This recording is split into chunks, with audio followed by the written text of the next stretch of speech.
যে কোনো মৃত্যুই কারো না কারোর জন্য ভীষণ কষ্টের। আর সেই মৃত্যুটি যদি হয় অস্বাভাবিক তাহলে তো কোনো কথাই নেই। রাজধানী বনানীতে প্রাইম এশিয়া বিশ্ববিদ্যালয়ের শিক্ষার্থী পারভেজ নির্মমভাবে খুন হয়েছে। প্রত্যক্ষদর্শীরা বলেছেন নিহত পারভেজ তার বিশ্ববিদ্যালয়ের সামনের দোকানে নাস্তা করছিলেন। ওই সময় অন্য এক বিশ্ববিদ্যালয়ের দুই নারী শিক্ষার্থী সেখানে আসেন।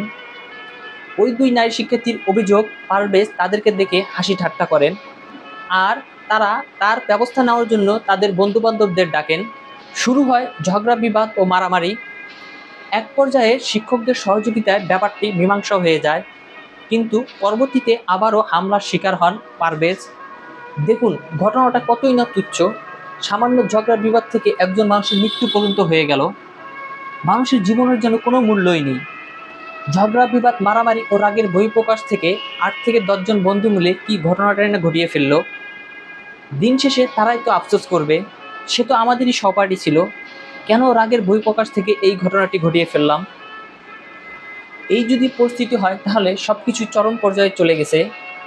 একসময় দেখতাম শিশু সন্ত্রাসীর ভয়ে মানুষ থাকতো, আর এখন যে যেমন পারছে সে তার সর্বোচ্চটা করে দেখাচ্ছে।